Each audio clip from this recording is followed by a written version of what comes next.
Yesu ashimwe uramutse neza. Uyu ni umunsi wanjye, uyu ni umunsi wawe, ukubera umunsi mwiza. Ikintu cyiza kiba mu munsi ni uko hashobora kubamo impinduka nyinshi zikomeye. Ikindi umunsi ntabwo uzigera ugaruka. Ushobora kubona amahirwe uyu munsi, ejo ukazabona andi yenda gusa nayo cyangwa se nayaruta, ariko umunsi watambutse ntabwo ujya ugaruka. Reka ujye ubyuka uvuga uti Imana ndagushima ko unyinjije muri uyu munsi, mpa kuwukoramo ibyo ngomba kuwukoramo, kuko hari ibintu Umuremyi wacu adutegerejeho kandi yamaze kudushyiramo imbaraga, ubushobozi n'ubuntu bubishobora. Reka ubuntu bw'Imana bujye bukubasha guhagarara no gukora ibyo Imana yari gutegerejeho muri uyu munsi. Ikindi cyemezo ushobora gufata mu buzima bwawe ni ukuvuga ngo ndabera umugisha umuntu wese duhura. Kumubera umugisha si ukumuha amafaranga, wamubwira neza, wakwanga kugira inabi ku buzima bwe. Yewe hari ibintu byinshi byiza wakora bibitswe muri wowe bitagusaba ubundi bushobozi burenze ubwo ufite, ariko ukagenda uri igisubizo cyangwa uri umugisha muri iyi si. Buri munsi wawe ukabera abo muhura n'abakwegereye umugisha. Turimo turasoma mu gitabo cya mbere cya Samweli ku bice 20 kuva ku murongo wa mbere ngo nuko Dawidi arahunga ava i Nayoti i Rama, araza abaza Yonatani ati ariko nzira iki, nakiraniwe iki, icyaha nakoreye so gituma ngenza ngo anyice ni iki? Nawe aramusubiza ati biragatsindwa, ntuzapfa. Yewe umva nkubwire, ntacyo data akora atambwiye, ari igikomeye ari icyoroheje, mbese ibyo data yaba abimishira iki? Siko biri. Dawidi ararahira ati so azi neza ko nkugiraho ubuhake, niko kwibwira ati reka Yonatani atabimenya akababara. Ni ukuri mba ntumutabaho, nkurahiye Uwiteka uhoraho, hasigaye intambwe imwe ngapfa. Yonatani abwira Dawidi ati icyo umutima ushaka cyose nzakigukorera.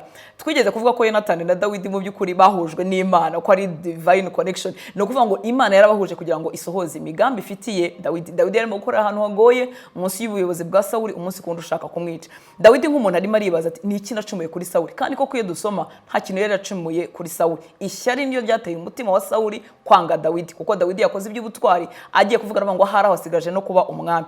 Hanyuma Yonatani amuhaye isezerano, aramubwira ati nta kintu data akora atambwiye, kibi gitoya cyangwa kibi kinini. Dawidi naramubwira ati ariko ashobora kubiguhisha kuko azi ko nkugiraho ubuhake cyangwa se ubucuti, kuko azi ko uri inshuti yanjye. Ariko Yonatani abwira Dawidi ngo icyo umutima ushaka cyose nzakigukorera. Nongere nkubwire ngo inzira z'Imana ntizishobora kurizwamo n'umuntu, nubwo yaba umunyembaraga, nubwo yaba abami bayobora ibihugu, ntabwo inzira z'abantu cyangwa ubushobozi bw'abantu banakomeye bafite n'imbaraga bashobora kuburizamo imigambi y'Imana. Ku murongo wa 5 ngo Dawidi abwira Yonatani ati ejo ukwezi kuzaboneka, sinagize ikimbuza gusangira n'umwami, ariko reka nigendere nihishe mu gasozi kugeza ku munsi wa 3 nimugoroba, maze so nambura uzahera kuvuga uti Dawidi yaranyinginze ngo mwemerere anyaruke agere iwabo i Betelehemu, kuko hari ibirori by'ibitambo by'uko umwaka utashye byabo mu rugo rwabo bose. Navuga ati ni byiza, nuko umugaragu wawe nzagira amahoro, ariko narakara uzamenye ko yamaramaje inama mbi. Nuko girira neza umugaragu wawe, kuko wansezeranije isezerano ry'Uwiteka, kandi niba hari igicumiro kindiho unyiyicira ubwawe, ungomba kunjyanira iki kuri so? Baracyumvikana ko bari bubigenze, kuko yagomba kurira ku meza y'umwami muri iyi minsi mikuru. No kuvuga ngo bagiraga ibihe, kandi Dawidi yari mu byegera by'umwami, nawe agomba kuboneka kuri ayo meza y'umwami. Ariko yabonaga ibihe bikomeye, asaba mucuti we Yonatani kugira ngo bagire ibingibi bakora, amubwire ko agiye iwabo kugira ngo arebe uko Sawuli ari bubyitwaremo. Hanyuma barabisezerana koko aba ariko bigenda. Ibingibi ntabwo twavuga ngo barimo barabeshya, ariko barimo barakoresha amategeko ameze nk'ay'intambara. No kuvuga ngo hagati y'abasirikare b'urugamba runaka n'abasirikare b'urugamba runaka, ndahamya ko umwanzi w'umusirikare akurikiye undi, ntabwo undi musirikare yavuga ngo ari hariya ngo nuko ari umurokore cyangwa se n'umukristo. Ni amategeko y'intambara. Twibijyana mu kinyoma, twaribonye ko Imana itagishyigikira ikinyoma habe na rimwe. Ku murongo wa 12 ngo Yonatani abwira Dawidi ati Uwiteka Imana ya Isiraheli niyo ntanzeho umugabo. Ejo nk'iki gihe cyangwa ejo bundi nzibarisha kuri data, ninumva kuvuga neza nzagutumaho mbikumenyeshe. Ariko data naramuka yakereye kukugirira nabi, simbikumenyeshe ngo ngusezerere wigendera amahoro, Uwiteka bimpore ndetse bikabije. Nuko Uwiteka abane nawe nkuko yabanaga na data, kandi imbabazi zimeze nk'iz'Uwiteka ntuzazingire mu gihe nzaba nkiriho cyonyine ngo ndapfa, ahubwo ntuzazikure no ku rubyaro rwanjye ibihe byose, nubwo hazaba mu gihe Uwiteka azamarira abanzi ba Dawidi bose mu isi. Nuko Yonatani asezerana isezerano n'inzu ya Dawidi ati nuricamo Uwiteka azabihoreshe amaboko y'abanzi ba Dawidi. Yonatani afite gusobanukirwa kuvuye ku Mana gutangaje. Arabizi ko Dawidi agomba kuzaba umwami. Hari ijambo amubwiye, aravuga ngo Uwiteka abane nawe nkuko yabanaga na data.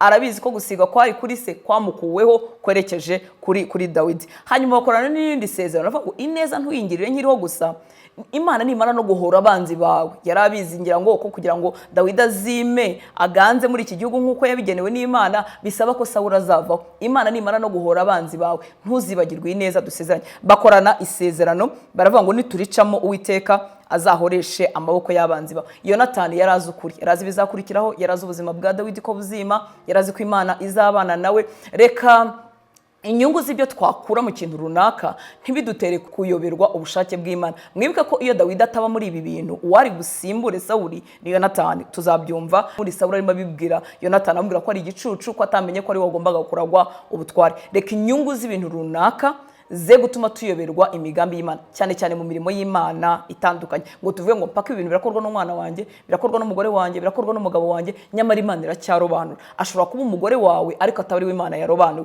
ashobora kuba umwana wawe ariko atari we Imana yarobanuye. Ibi bintu rero Yonatani yarabisobanukiwe. Ku murongo wa 27, bukeye bwaho ukwezi kwaraye kubonetse, icyicaro cya Dawidi cyarimo ubusa. Maze Sawuli abaza umuhungu we Yonatani ati, ejo niki cyabujije mwene Yesayi kuza kurya n'uyu munsi nawo? Yonatani aramusubiza ati, Dawidi yansabye cyane ko mwemerera kujya i Betelehemu. Maze Sawuli arakarira Yonatani aramubwira ati, wa mwana w'umugore w'ikitumva w'umugome we, mbese nyobowe ko watoranyije mwene Yesayi kwikoza isoni no gukoza isoni ubwambure bwa nyoko? 31. Ariko mwene Yesayi akiri mu isi ntabwo uzakomera cyangwa ubwami bwawe. Cyo muntumire none mumunzanire, nukura azapfa nta kabuza. Uyu ni Sawuli wamaze kuyobywa umutima we warayobwe, arabizi ko Imana yamwambuye ubwami ariko arashaka kubushimangira mu rubyaro rwe. Ubundi Sawuli yatayoba yatigomeka ku Uwiteka nuko byari bugende, umwana we Yonatani niwe wari kwima. Ariko noneho Sawuli abizi neza ko Imana yamwambuye ubwami, ko yamubwiye neza ko ishatse undi mwami, ibyo bintu byose arabizi, ariko arakomeje mu mugambi unyuranye n'iby'Imana ishaka. Nshuti y'Imana, hari igihe icyaha kimwe cyangwa kwigomeka ku Mana kumwe kutuyobora kuzahura mu kindi kintu kibi. Uzarebe nk'iyo wabeshya ikintu cyangwa se ubaye mu kinyoma, bisaba ko ukomeza kugishimangira, kuko ntabwo uri bubigarura inyuma, uraza kubura ukuntu bigarura. Nshuti y'Imana, reka ukuri twamenye cyangwa n'ibindi bintu byose tuzi ko ari iby'Imana ishaka tujye tubihagaramo. Nicyo cyatumye arimo gutuka uyu muhungu we Yonatani, nta kindi amuhora. Aya magambo arimo amutuka, uri umwana w'umugore, uri ikitumva, uri umugome, ni ibitutsi byose by'uko yashakaga ko Yonatani yitandukanya na Dawidi kugira ngo Yonatani akomeze ubwami budakomejwe n'Imana. Biragatsindwa n'Uwiteka kuba twahagarara ku bintu tukabishimangira atari by'Imana idushakaho. Ku murongo wa 32, ngo Yonatani asubiza se Sawuli ati, ikiri bumwicishe ni iki? Arazira iki? Sawuli amutera icumu ngo amwice. Nicyo cyatumye Yonatani amenya ko se yamaramaje kwica Dawidi. Nuko Yonatani ahagurukana ku meza uburakari bukomeye. Uwo munsi wa kabiri w'ukwezi ntiyagira icyo afungura rwose, kuko yababajwe na Dawidi nuko se yari yamuteye igisuzuguriro. Turacyabona umutima mwiza wa Yonatani. Mwibuke ko ubu bwami se arimo arwanira arashaka kubuha Yonatani, ariko Yonatani azi icyo Uwiteka avuga kuri Dawidi, ntarimo abirwanira, ahubwo azi icyo Uwiteka avuga kuri Dawidi. Aravuga ngo niki kiri bumwicishe? Arazira iki? Nta kintu yagombye kuzira ukurikije uko abayeho nuko yitangira igihugu. Yonatani ibi bintu yarabisobanukiwe kandi bufite umutima umeze neza. Sawuli rero kuko yari afite ubuzima bumeze nabi, n'umwana we yaragiye kumutera icumu, nawe amutera icumu. Hanyuma Yonatani ararikwepa, arahaguruka aragenda, ariko amenye neza ko se amaramaje kwica Dawidi. Ku murongo wa 41, ngo nuko uwo muhungu amaze kugenda, Dawidi asesuruka aho yari ari mu ruhande rw'ikusi, yikubita hasi yubamye, amuramya gatatu, maze barasomana bararirana, ariko Dawidi we arahogora. Yonatani abwira Dawidi ati, igendera amahoro, ubwo twarahiranije mu izina ry'Uwiteka tukavuga tuti, Uwiteka azaba hagati yawe nanjye, kandi hagati y'urubyaro rwanjye n'urwawe iteka ryose. Hari amasezerano Dawidi yari yagiranye na Yonatani mbere, babwirana uko bizagenda. Nasanga se afite uburakari kandi amaramaje kumwica, babwirana uko bizagenda, uko azatera imyambi, amagambo azamubwira mwibanga, ku buryo utwaza Yonatani intwaro atari bumenye. Rero Yonatani amaze kubona ko se amaramaje, nibyaje gusohoza. Dawidi yari afite aho yihishe, bakora ibyo ngibyo bari basezeranye. Utwaje Yonatani intwaro amaze kugenda, barahoberana bararirana, bakomeza rya sezerano ryabo, aramusezera kuko Sawuli yari amaramaje kumwica. Nongere nkubwire ndangiza iki gice ngo Imana ntizaburi kugira kugira ngo isohoze imigambi ifite ku buzima bwawe. Ntugasunikane n'abantu ngo bigutere kugira amashyari, bigutere kuba wagirira umuntu nabi. Igihe nikigera, niba ahantu runaka Imana igomba kugushyira, izabikora. Koresha ubwenge wahawe, ariko ubwenge burimo ukuri, burimo n'urukundo. Imana ntizabura aho icisha. Gira umunsi mwiza, urakoze.